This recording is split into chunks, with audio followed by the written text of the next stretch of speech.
Bonjour, bienvenue sur Jeff Photographie. Donc aujourd'hui je vous retrouve, comme vous voyez derrière moi, au salon de la photo. Donc je vous amenais avec moi pour faire ma visite du salon, de ma vision du salon.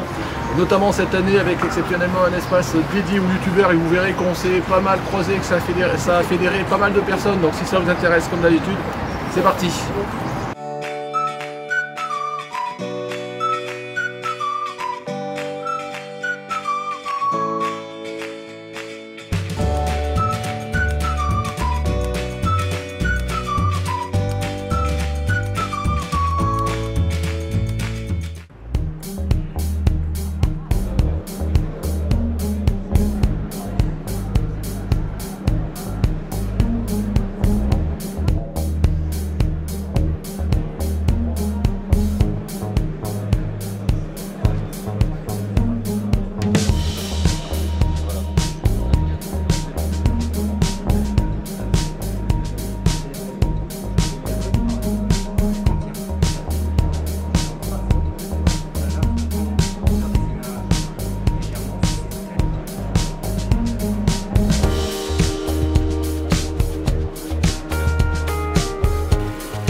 Eh bien ça, un petit coucou. Alors j'ai pris un test. Nos pistacles des années 2000, on s'amusait un peu comme on pouvait. Le problème est tout simplement dû à un excès d'arrogance venant d'un adolescent qui pensait tout savoir et tout connaître, tout simplement en regardant des vidéos sur YouTube, alors qu'il avait tout à apprendre le cornet. Il y en a deux PTM, Des questions, je vais être là un petit peu. Allez-y, pardon, merci. Ça, c'est l'expérience, Sébastien. Merci. Alors, normalement, à chaque fois que je dis ça, il y a des feux d'artifice, mais ça marche jamais, c'est chiant. L'idée de cette conférence est venue parce qu'en fait j'ai fait un voyage en Italie au début du mois d'octobre. Première fois que je voyageais en Italie. Et j'ai apporté avec moi qu'un appareil photo argentique. Commencer là-dessus et puis dans les... Enfin, le métier de mettre imprimeur et tout. Autant reprendre faire des tutos, des trucs où je fais l'expert parce que j'ai des mecs que je connais rien. Et puis ça c'est un autre endroit sur la côte californienne justement, ça repose l'esprit de tout le monde. Donc voilà, des fois ça peut être simplement une petite pause. Bon, des tenues vertes, un pull vert, une jupe verte, une robe verte. Voilà, j'ai trouvé ça un peu bof. Et un jour j'arrive chez ma petite grand-mère, 90 ans, la pêche, qui était en train de faire son lit, et je vois ça. Du coup, j'ai fait un plaidoyer à ma grand-mère pour qu'elle accepte que j'emmène ses draps en urbex.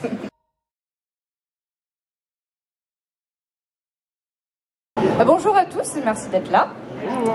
Donc je m'appelle Laurie, je suis photographe à mon compte, donc spécialisée en mariage et naissance. Et je suis aussi youtubeuse, donc pour ceux qui me suivent, vous devez le savoir, ma chaîne c'est Objectif Féminin, alors dernièrement renommée Photo Féminin. Ma chaîne a été créée en mai 2015, donc elle est relativement récente, j'ai eu quelques pauses entre temps en plus de ça, mais elle compte quand même plus de 100 vidéos. Et à la base, j'ai voulu créer ma chaîne. En fait, c'est Sylvain, justement, qui est ici présent. Et je vais vous présenter après. Qui m'a donné envie de créer ma chaîne parce que quand j'ai vu la sienne, où c'était un peu n'importe quoi, en fait. Hein. On peut le dire, ouais. J'étais rassurée, quoi. Je me suis dit, bon, je peux le faire, quoi. Le fait de démarrer à zéro, avec aucune connaissance en photo à la base, ou quasiment, je me suis dit que ça pouvait être cool, moi aussi, de partager mon expérience, mon apprentissage de zéro. Et puis à l'époque, je connaissais quasiment rien à la photo.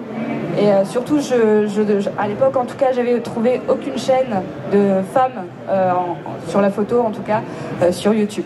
Donc je me suis dit, j'ai envie qu'il y ait des femmes sur YouTube déjà, et surtout dans le domaine de la photo, parce que je trouvais ça dommage qu'il y ait principalement des hommes. Mais c'est la photo, c'est une pratique qui peut être aussi bien pratiquée par les femmes que par les hommes, même si on a quand même une majorité d'hommes, on le voit encore aujourd'hui. On a d'abord Sylvain de la chaîne Mon Petit Réflexe, qui est très indiscipliné. Pardon. Je relâche la pression de ma propre conférence. Je vois ça. Donc il a une chaîne YouTube sur la photo depuis 2012, donc il a une bonne expérience, il connaît bien la plateforme aussi. Je vais te laisser te présenter en quelques mots, présenter ta chaîne et nous dire pourquoi tu as voulu démarrer ta chaîne aussi, quel était ton but au départ.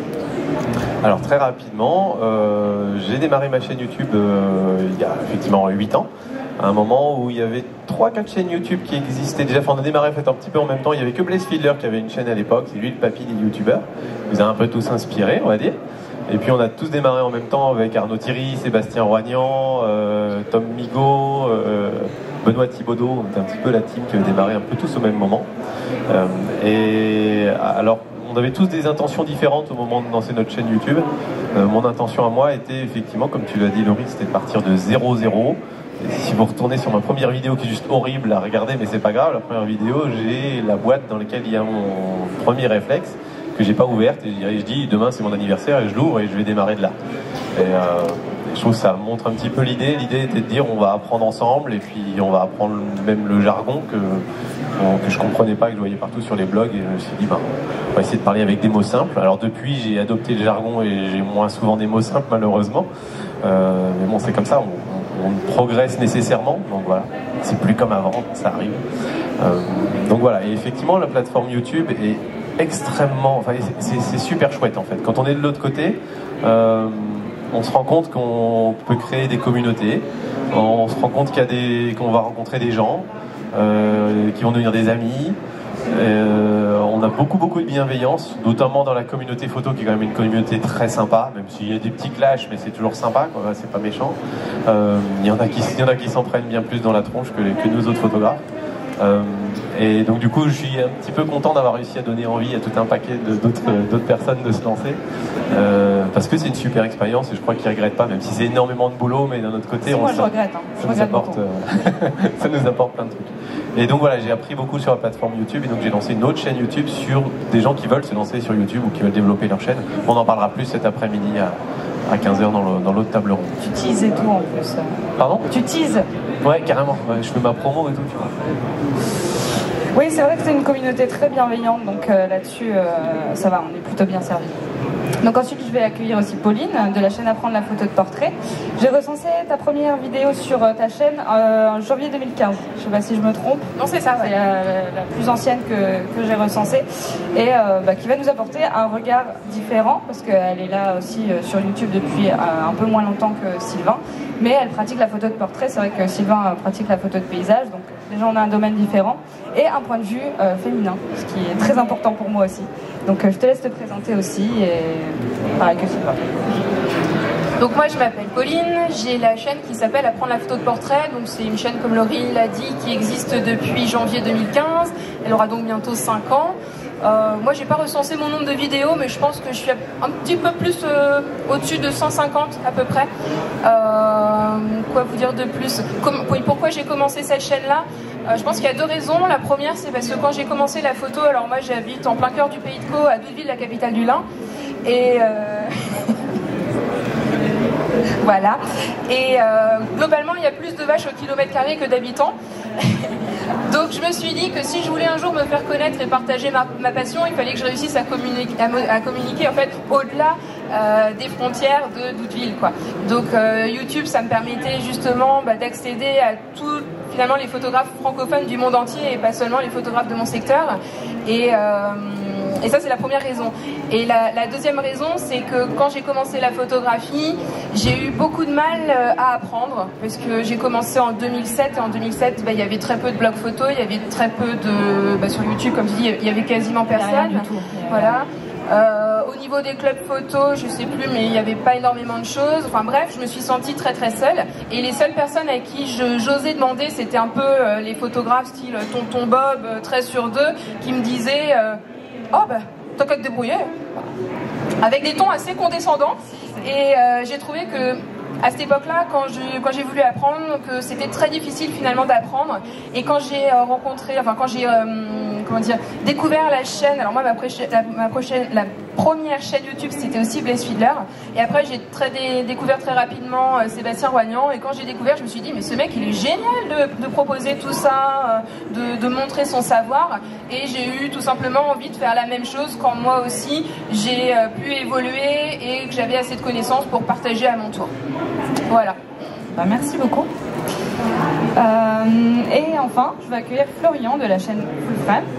Donc pareil, j'ai recensé la première vidéo janvier 2015 aussi. Je crois que c'était l'année, le mois même pour démarrer le chaîne. Voilà. C'est ça.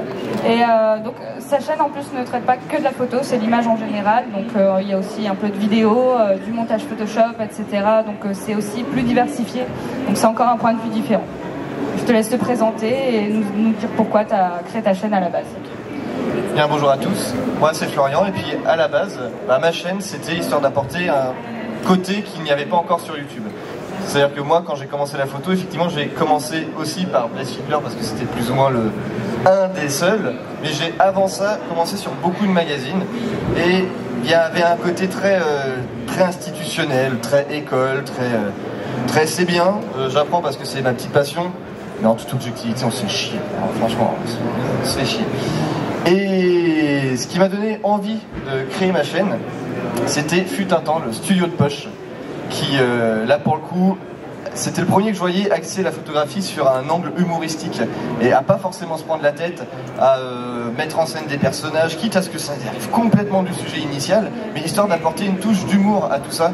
Et ça m'a complètement parlé dans le sens où je me dis, on peut apprendre des choses, on peut expliquer, on peut parler de tout ce qu'on veut en y apportant une dose d'humour, une dose de folie, de fanfaronnerie. De fun un petit peu, voilà, quoi, on s'amuse.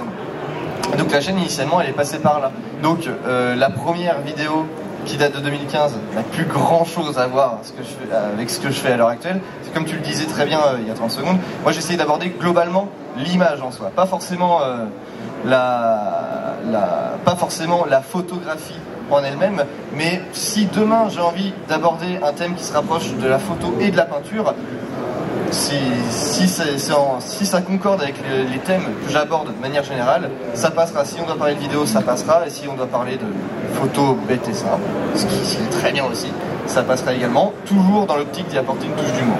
Puis surtout, comme tu dis, c'est l'image, donc la peinture, la photo, la vidéo, tout ça, ça peut être vachement lié, hein, finalement, c'est des sujets qui sont très vite mis en lien. Et moi sur ma chaîne, j'essaye de bosser même l'image de la chaîne par rapport à ça. Ok. Voilà, vous avez pu voir le retour de ma vision du salon de la photo 2019, c'est tel que moi je l'ai vécu.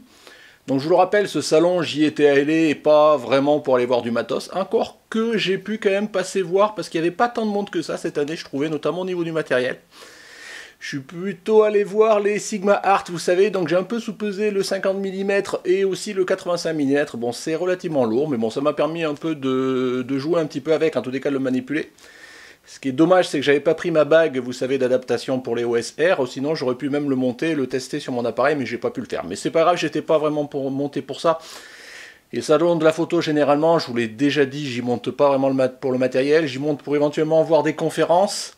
Mais encore cette année, j'en ai quasiment vu aucune, parce qu'à chaque fois, j'ai été interpellé par l'un d'entre vous, mais ça tombe bien, c'est aussi pour ça, essentiellement, que je montais, c'est pour monter à votre rencontre. En plus, cette année, je pense que vous avez été gâtés parce qu'il y avait un espace youtubeur un peu structuré et vous avez pu croiser quasiment tous les youtubeurs du moment en termes de photos, enfin j'espère en tous les cas. Moi, j'ai pu aussi revoir mes collègues parce que bon, je pense qu'il y a vraiment une bonne entente entre nous tous. Voilà, je trouvais que ça manquait, je trouve, au salon. Ce coin youtubeur sans aller, comme j'ai pu le voir quelque part, ou aller dans la logique de Paris Games Week avec des fans des boys, ce genre de choses. Non, je pense que vous avez tous le plaisir de nous rencontrer. Et puis le plaisir est réciproque, j'ai même vu depuis que certains d'entre vous étaient juste derrière moi et n'ont pas osé me déranger, il fallait le faire, vraiment je vous dis, moi c'est toujours un plaisir que vous rencontrez, je monte essentiellement pour ça. Donc voilà, je vais pas rester plus longtemps, c'était juste pour faire une petite conclusion sur ce salon, donc merci à tous ceux que j'ai rencontrés, c'était un grand plaisir, maintenant allez savoir si j'y retournerai l'année prochaine, on verra. Ma foi, c'est possible et on verra encore une année. Merci de m'avoir suivi et puis écoutez, au revoir.